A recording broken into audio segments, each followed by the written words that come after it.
Alhaakumut takathur, c'est-à-dire vous êtes distrait par la course aux richesses. Ici, Allah il s'adresse aux humains et il dit ô humains, vous êtes distrait par la course aux richesses, c'est-à-dire vous êtes distrait par l'abondance. Hatta zurtumul makabir, jusqu'à ce que vous visitiez les tombes. C'est-à-dire que l'homme, il passe sa vie à courir derrière l'argent, à courir derrière le pouvoir, à courir derrière la notoriété, à courir derrière l'amour des gens, à courir derrière toute chose, mais il oublie sa destination finale qui est la tombe. Et il oublie que le jour où il ira dans sa demeure finale qui est la tombe, il laissera derrière lui tous ceux derrière quoi il a couru. Puis Allah continue dans le verset 3 en disant Kalla sawfa ta'lamun. Kalla,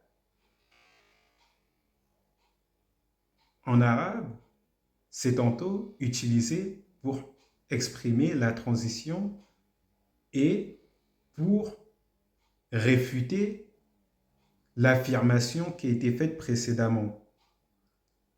Et ici, ça veut dire, souvent on traduit ça par mais non, vous saurez bientôt. Kalla sawfa ta'lamun, ça veut dire, mais dans le sens, ça veut dire prenez garde, vous saurez bientôt. Kalla sawfa ta'lamun, prenez garde au chemin que vous avez pris, prenez garde au fait que vous passez votre temps à courir derrière ce bas monde et que vous oubliez votre demeure finale qui est la tombe.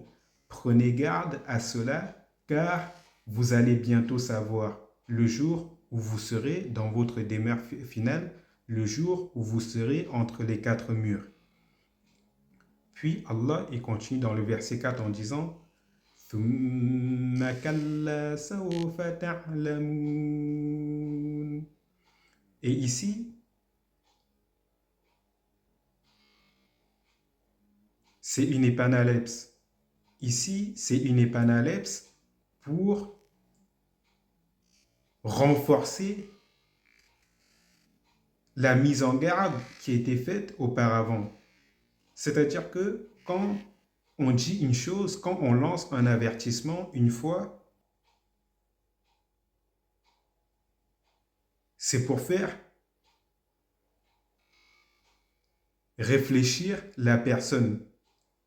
Quand on la lance une deuxième fois, c'est pour montrer que cette mise en garde, elle est vraiment importante, elle est vraiment grave et qu'il faut y prêter attention. Vous comprenez un peu? C'est-à-dire que l'épanalepse, le fait de répéter dans la récitation, le fait de répéter une chose deux fois, ce n'est pas anodin, c'est pas de la répétition, c'est pas du refrain. C'est par exemple, il y a beaucoup de récitateurs, ils vont faire ça. C'est sur certains versets pour pousser les gens à se remettre en question. Je vous donne quoi comme exemple?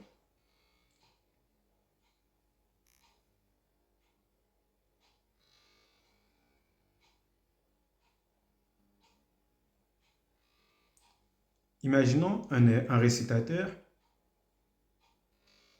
il récite le verset, il est en train de réciter le Coran, il tombe sur le verset dans lequel il est entouré, quelqu'un qui connaît un récitateur, un imam, qui est entouré de gens qui disent que des mauvaises paroles, qui n'arrêtent pas de s'insulter pour rigoler, ainsi de suite, qui disent que des mauvaises paroles au point où pour eux, c'est devenu un compliment de se faire insulter.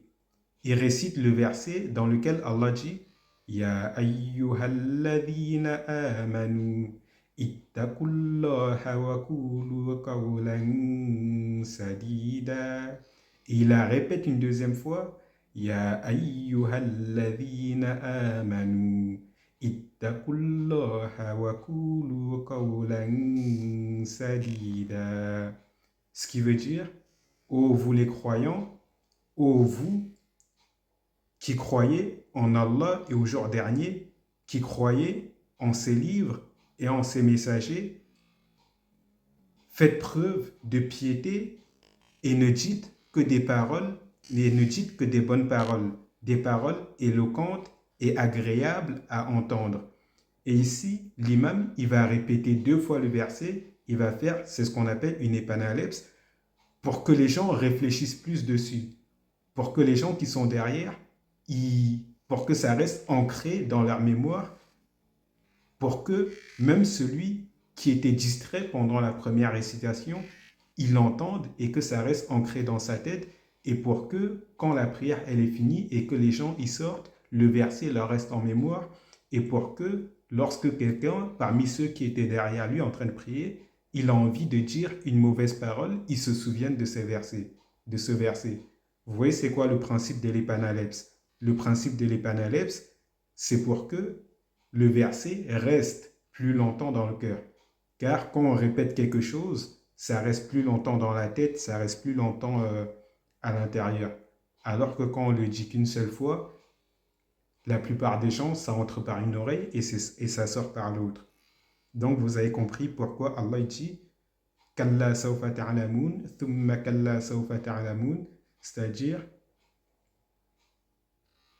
c'est pour lancer un avertissement envers les gens qui passent leur temps à courir derrière l'argent, à courir derrière la notoriété, le pouvoir, à courir derrière l'amour des gens et qui oublient qu'ils vont finir dans la tombe et qu'ils vont laisser tout ça derrière eux et que dans leur tombe, ils seront seuls. Et ici, pareillement, la raison pour laquelle Allah il dit une deuxième fois,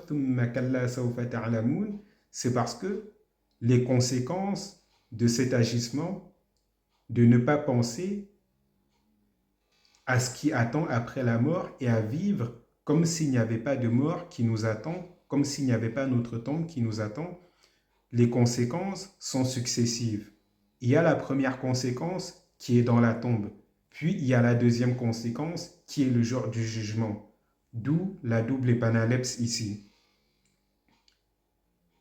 Puis dans le verset 5, Allah continue en disant كلا لو تعلمون علم اليقين, c'est-à-dire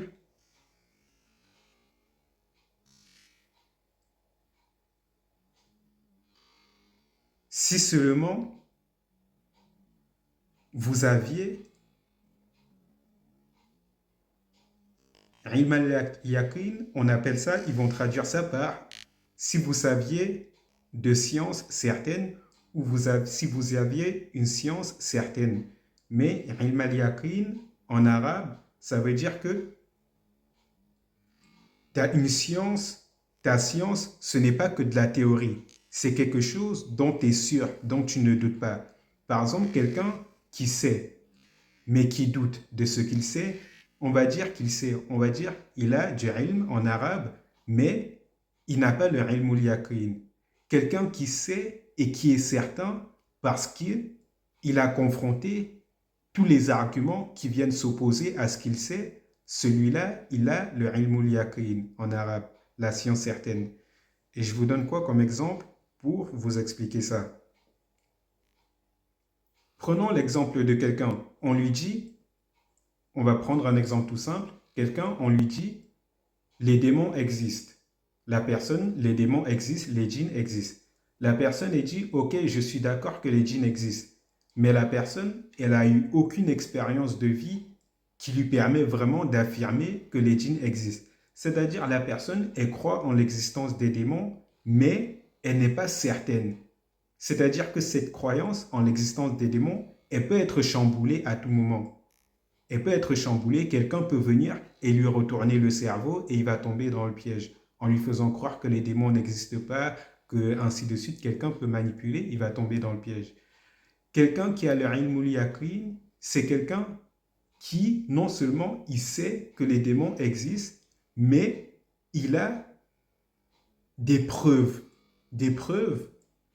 pour affirmer que les démons existent et personne ne peut le faire changer d'avis sur cela. Vous voyez un peu, c'est ça le ilm al-yaqin, c'est quand tu sais quelque chose avec preuve et certitude et que c'est impossible de te faire changer d'avis sur cela. Et je vous donne encore un exemple tout simple. Quelqu'un qui dit je crois en Dieu, mais la personne, elle a aucune expérience qui vient raffermir sa foi. La personne, elle va dire ok, je crois en Dieu, mais la personne, quand elle va écouter le discours, par exemple, elle peut se faire manipuler par quelqu'un qui va lui faire croire que Dieu n'existe pas vraiment, que Dieu c'est l'univers, ainsi de suite, et il va tomber dans le piège. Mais quelqu'un, ou bien la personne va dire, lui, une personne va lui faire croire que Dieu existe, mais il est limité dans ses capacités, il va tomber dans le piège.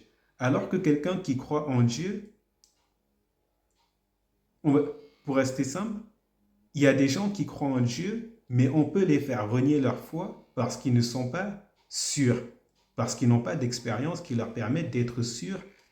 Et il y en a d'autres, ceux-là, on va dire, ils savent que Dieu existe. Par exemple, ils vont te dire, Dieu existe parce que c'est impossible qu'il n'y ait pas de Dieu, il faut obligatoirement qu'il y ait un commencement, ainsi de suite. Ils vont apporter ces arguments. Et maintenant, il y a la deuxième personne qui a la science certaine, c'est celui non seulement qui croit que Dieu existe, mais qui a des expériences personnelles entre lui et Dieu qui viennent ôter tout doute de l'existence et de l'omniprésence de Dieu. Par exemple, je vous donne un exemple tout simple. Il y avait quelqu'un, il était athée. Quelqu'un de mon entourage quand j'habitais à Paris, il était athée. Et comment il est devenu croyant? C'est-à-dire que lui, il doutait de l'existence de Dieu. Un jour, il a perdu son ballon de foot, il a invoqué Dieu, il a demandé à Dieu que s'il existe vraiment, qu'il l'aide, qu'il lui fasse trouver son ballon de foot. Il a retrouvé son ballon de foot et c'est comme ça qu'il est devenu croyant. C'est-à-dire qu'il a eu cette expérience-là et cette expérience-là est venue lui confirmer qu'il n'y a aucun doute que Dieu existe. Et c'est ça ici en arabe qu'on appelle ilmul yaqin. C'est pas forcément quelqu'un qui sait, mais qu'on peut qu'on peut le faire douter de ce qu'il sait. C'est quelqu'un qui sait et il a tous les arguments sont de son côté, il a tous les arguments qui sont de son côté et tous les contre-arguments, il les a tous confrontés, il a triomphé, il a réussi à contredire tous les contre-arguments, à prouver que tous les contre-arguments, ils sont plus faibles que ces arguments et tu ne peux pas le déstabiliser. C'est... J'ai parlé longtemps, mais vous comprenez un peu. Quand Allah dit ici, c'est-à-dire si seulement vous saviez d'une science certaine, ça veut dire une science, un savoir qu'on ne peut pas chambouler. C'est-à-dire un savoir qui est accompagné de l'expérience, qui est accompagné de preuves et qui est accompagné de tous les arguments qui qui font que votre savoir devient irréfutable, qu'elle devient vérité, tout simplement.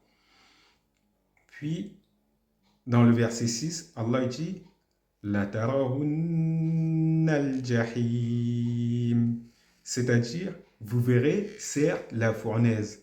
C'est-à-dire que si vous aviez de la science, une science certaine, une science que vous avez acquise, premièrement, la science, la base de la science, c'est les textes de prophétie, accompagnés des expériences, de l'expérience. Et le tout accompagné de méditation et de discernement qui vous permettent de ne pas exagérer dans votre réflexion. Vous verrez certes l'enfer. Et je vous donne un exemple tout simple. Le prophète, sallallahu alayhi wa sallam, il a dit que le feu de ce monde,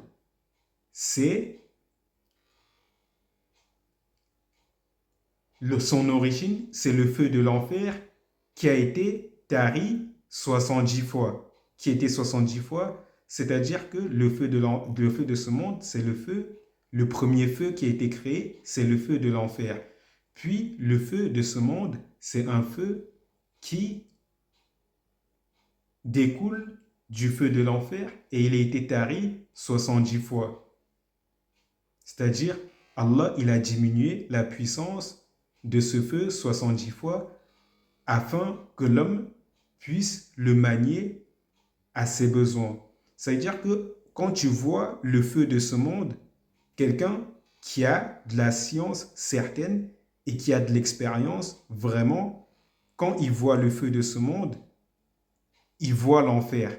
Quand il voit le feu, quand il allume un bûcher, quand il allume un feu, un bûcher, il voit l'enfer. Lui, il ne voit pas. Toi, tu vois une flamme, tu vois un feu simple qui est en train de brûler. Lui, quand il observe, c'est l'enfer qu'il est en train de voir. Vous comprenez? Et de la même manière que celui qui a de la maîtrise, qui a de la science, qui a du savoir, quand il voit un volcan, lui, il ne voit pas juste un phénomène naturel impressionnant, il voit un des feux de l'enfer. Et pareillement, si vous étudiez le Coran et si vous étudiez la description de l'enfer, vous verrez que tous les feux qu'il y a dans ce monde, que ce soit le volcan, que ce soit les flammes, la flamme normale que vous connaissez tous, ou bien que ce soit toutes sortes de feux, ben en fait, tout ça, ce sont des catégories de feux de l'enfer. Et de la même manière que quand vous allumez une flamme, Allah nous dit qu'en enfer, il y a des feux qui sont plus puissants que d'autres, qui consument d'autres feux.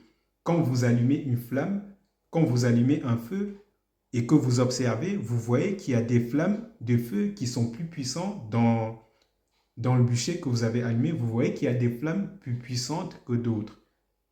Et bref, ça c'est juste l'exemple. Donc ici, Allah, il nous dit que la science mène l'homme à visualiser l'enfer et à le contempler, que ce soit de manière méditative ou que ce soit de manière explicite à travers les signes qui sont là dans ce monde pour te montrer l'enfer, pour te rappeler l'enfer. Car rien n'est créé par hasard dans ce monde. Tout ce qu'il y a dans ce monde de bien, tu le trouves au paradis. Tout ce qu'il y a dans ce monde de mal, tu le trouves en enfer. Et bien sûr, quand je dis bien, mal, vous comprenez. Ce monde, en résumé, c'est une mini réplique dans laquelle on trouve des éléments du paradis, des éléments de l'enfer. Les éléments du paradis de ce monde sont là pour vous rappeler le paradis, ce à quoi vous devez aspirer. Et les éléments qui sont là pour vous rappeler l'enfer sont là pour vous pousser à la piété afin que vous ayez constamment la crainte de finir dans cette destination. Le soleil, la chaleur du soleil, qui est douce, ni trop chaude, ni trop froide, qui est agréable, elle est là pour vous rappeler la température du paradis. Les fruits et légumes que vous trouvez dans ce monde sont là pour vous rappeler les fruits et légumes du paradis. Parce qu'au paradis, il y a de la nourriture, au paradis, on mange. On vit et on mange, c'est juste la seule différence, c'est que toutes les imperfections qu'on a dans ce monde, on ne les a pas au paradis. Ce monde, c'est une mini-réplique du paradis avec des défauts. Au paradis, il n'y a plus de défauts. Et ainsi, les fruits que vous voyez dans ce monde sont là pour vous rappeler les fruits du paradis. Les belles maisons qu'il y a dans ce monde sont là pour vous rappeler les belles demeures du paradis. La beauté, quand vous voyez quelqu'un de beau dans ce monde, c'est là pour vous rappeler la beauté des gens du paradis, car Dieu, avant de faire entrer au paradis, avant de nous faire entrer au paradis, il nous enlèvera tous nos défauts. On est créé dans ce monde avec des défauts afin d'être éprouvés par ces défauts. Et avant d'entrer au paradis, Dieu nous enlèvera tous ces défauts. Celui qui est handicapé dans ce monde ne sera pas handicapé au paradis. Celui qui est borgne dans ce monde ne sera pas borgne au paradis. Celui qui a une maladie dans ce monde n'aura pas cette maladie au paradis. Toutes ces choses-là ne sont que des épreuves de ce bas monde. Et à contrario, les choses comme le feu, c'est là pour vous rappeler l'enfer. Les choses comme les choses de ce monde, comme les serpents, les scorpions, ainsi de suite, sont là pour vous rappeler les animaux qu'il y a en enfer. Et ce n'est pas pour rien que l'être humain, il a la peur naturelle du feu, il a la peur naturelle du serpent, du venin du serpent, du scorpion, il a la peur naturelle de l'obscurité, il a la peur, il a toutes ces peurs qu'il a en lui naturellement, ce sont des choses qu'il y a en enfer. Et pareillement, la peur naturelle de la douleur, ainsi de suite. Tout ça, c'est là pour rappeler à l'homme l'enfer. Et les éléments qu'il y a autour de nous dans ce monde, comme le feu de l'enfer, comme le volcan, comme les animaux, comme les serpents, les scorpions, des choses, des états corporels, comme le fait d'avoir une peau malade avec du pus qui sort. Tout ça, c'est là pour vous rappeler l'état des gens de l'enfer. Le fait d'avoir faim, tout ça, toutes ces choses-là sont là pour vous rappeler l'état de l'enfer. Pour continuer, pour ne pas trop m'attarder, puis, dans le verset 7, Allah dit ثُمَّ لَتَرَوُنَّهَا عَيْنَ الْيَقِينِ. C'est-à-dire, puis vous la verrez certes avec l'œil de la certitude. C'est-à-dire que ici, dans ce bas monde, vous pouvez visualiser l'enfer par la méditation et par la contemplation des choses qui sont là pour vous rappeler l'enfer qu'on vient de citer. Mais vous le verrez dans votre tombe et vous le verrez au jour du jugement. Car quand on est dans la tombe, celui qui est destiné à l'enfer, les anges, chaque jour, ils lui ouvrent une porte sur l'enfer, une porte contemplative, visuelle, c'est-à-dire à travers la vision où il va voir sa place en enfer. De la même manière que parfois parmi vous, il y en a dans ce monde qui ont déjà fait des rêves ou des songes où ils ont vu l'enfer. De cette même manière, celui qui est dans la tombe et qui est destiné à l'enfer, on lui montre sa place en enfer chaque jour à travers la vision. Et puis le jour du jugement, quand on sera tous ressuscités, là, ceux qui sont destinés à l'enfer, ils iront là réellement. C'est-à-dire que là, ce ne sera plus une vision, ce ne sera plus une vision contemplative, mais là, ce sera réel. De la même manière que ceux qui sont croyants, le jour du jugement, ils verront l'enfer de manière réelle. Car l'enfer sera présenté, le jour du jugement, on le verra comme on se voit dans ce monde. Mais cependant, l'enfer ne peut pas atteindre les gens qui sont croyants, même si les gens qui sont croyants, ils peuvent même aller se promener en enfer sans être touchés par le feu, comme Allah le dit dans la sourate As-Saffat, قال هل أنتم مطلعون فاطلع فرآه في سواء الجحيم. C'est-à-dire, il y a un homme qui voudra aller en enfer pour regarder s'il y a une personne qui était mécréante, qui connaissait dans ce monde en enfer. Il va descendre en enfer avec son groupe d'amis, quelqu'un du paradis, il va descendre en enfer avec son groupe d'amis et il verra en enfer un homme qui n'arrêtait pas de débattre dans ce monde avec lui et qui lui disait qu'il n'y a pas de paradis, ni enfer, ni jour du jugement, et qui n'était pas croyant tout simplement, et qui lui disait que le fait d'être croyant, c'était un égarement, en résumé. Et là, par rapport à ce verset de la sourate As-Saffat, vous voyez que même les croyants, premièrement, dans l'au-delà, l'enfer, là, on pourra voir l'enfer de nos propres yeux, comme on se voit dans ce monde, et on pourra même, ceux qui seront destinés à l'enfer, ils iront pour subir leur supplice, et ceux qui sont destinés au paradis, pendant qu'ils sont au paradis, ils peuvent descendre pour aller visiter l'enfer s'ils en ont besoin, ou bien s'ils en ont envie. Et ici, Allah, il cite les deux formes de vision de l'enfer. Dans le verset 6, Allah, il parle de la vision contemplative, celle qui est atteinte par la méditation, et la vision réelle, celle qui se manifestera le jour du jugement, où là,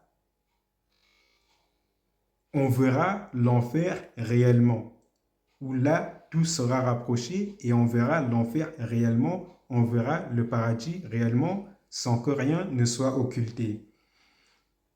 Puis, dans le verset 8, Allah termine en disant ثُمَّ لَتُسْأَلُنَّ يَوْمَئِذٍ عَنِ النَّعِيمِ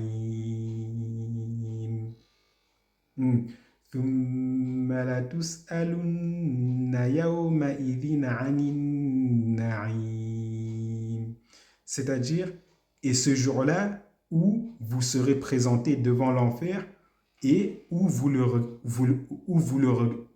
verrez réellement, ce jour-là, vous serez interrogé ce jour-là sur les plaisirs de ce bas monde, c'est-à-dire sur ce que Dieu vous a donné de bien dans ce monde, que ce soit l'argent, que ce soit le pouvoir, que ce soit tout ce que vous avez de bien. Est-ce que vous les avez utilisés à bon escient? Est-ce que vous les avez utilisés pour faire le bien ou bien est-ce que vous les avez utilisés pour faire le mal? Et ici, cette sourate, la sourate At-Takathur, elle est là pour rappeler que tout ce que vous possédez, ce n'est qu'une épreuve pour vous. Tout ce que vous possédez, ce n'est qu'une tentation pour vous. Si Dieu vous donne de l'argent, s'il vous rend riche, c'est pour voir si vous allez dépenser cet argent dans le bien. Si il vous donne du pouvoir, c'est pour voir si vous allez établir la justice sur terre. Si il vous donne des enfants, c'est pour voir si vous allez les éduquer dans le bien et dans la piété afin qu'ils soient une vertu pour le monde. De la même manière que si il vous donne des bons maris ou bien des bonnes femmes, c'est pour savoir si vous allez être reconnaissant en profitant du bien qu'il y a chez l'un et chez l'autre pour vous améliorer et pour vous élever, que ce soit spirituellement ou matériellement. Et vous comprenez par là que tout dans ce monde n'est que épreuve. Même votre corps est une épreuve. Quand Dieu vous donne la santé, c'est pour voir si vous allez utiliser cette bonne santé pour faire des bonnes actions. Quand il vous donne la parole, c'est pour voir si vous allez utiliser cette parole pour conseiller le bien et pour interdire le mal, si vous allez utiliser cette parole à bon escient. De la même manière qu'il vous a donné des oreilles pour voir si vous allez utiliser ces oreilles pour écouter, méditer et apprendre afin de vous élever spirituellement et de vous améliorer afin de devenir des meilleures personnes de jour en jour, non pas comme les gens qui sont têtus, qui écoutent d'une oreille, mais ça sort de l'autre et leur état est le même chaque jour. Ils vivent cela dans la religion, on les appelle des sourds, quand bien même ils entendent parce que ils entendent, mais ça ne leur profite pas. Bref, vous avez compris l'ensemble de ce que je voulais dire. Tout dans ce monde n'est que épreuve. Et l'homme, dans sa nature, il court derrière tout dans le but de satisfaire son ego par cupidité, par avarice, par orgueil, par jalousie, ainsi de suite. Mais il oublie que toutes ces choses-là, derrière lesquelles il court, ce n'est qu'une tentation pour lui. Et que s'il n'utilise pas ces choses à bon escient, les conséquences retomberont sur lui. Et donc, je la relis d'un seul trait avec la traduction sans explication afin que cela soit bien compris. Alhaakumut takathur, la course aux richesses vous distrait. Hatta zurutumul makabir, jusqu'à ce que vous visitiez les tombes. Kalla sawfa ta'lamun. Mais non, vous saurez bientôt. Thumma kalla sawfa ta'lamun. Encore une fois, mais non, vous saurez bientôt. Kalla law ta'lamuna ilmal yaqin.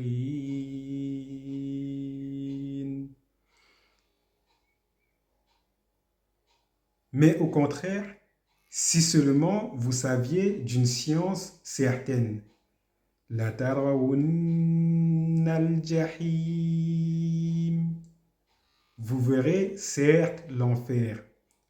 Thumma la tarawunna ayna al-yaqin. Puis vous la verrez avec l'œil de la certitude. ثم لتسألن يومئذ عن النعيم. Puis, ce jour-là où vous la verrez avec l'œil de la certitude, vous serez interrogé sur les délices. Na'im, littéralement, ça veut dire les bienfaits. Les bienfaits que Dieu vous a donnés. Ce jour-là, vous serez interrogé sur les bienfaits que Dieu vous a donnés. Et Mourad, wa alaykoum salam wa rahmatullah. Et j'espère que tu vas bien. Et moi, de mon côté, je vais bien, alhamdulillah. Bon, là, ça fait 51 minutes que je suis en live. Je vais arrêter là pour aujourd'hui. Et on revient demain, Inch'Allah, pour la prochaine sourate. Disons que celle-ci, on est resté plus longtemps dessus que d'habitude parce que c'est extrêmement complexe à expliquer. C'est compliqué de traduire, de faire passer des textes d'une langue à une autre. Il y a trop de contraintes parce qu'il y a des choses qui existent dans une langue qui n'existent pas dans l'autre, ainsi de suite. Et donc, c'est pour ça que je me suis attardé un peu pour vous expliquer un peu certains mots en arabe, ainsi que certaines tournures, ainsi que certaines règles de récitation comme les épanalèbes, ainsi de suite, et pour que vous compreniez vraiment à quoi ça sert et que rien n'est anodin dans tout cela. Chaque chose dans la récitation, chaque chose a un but précis. Sur ce, je vous dis bonne journée et bonne journée sous la protection d'Allah, qu'Allah vous préserve et qu'Allah vous fasse miséricorde.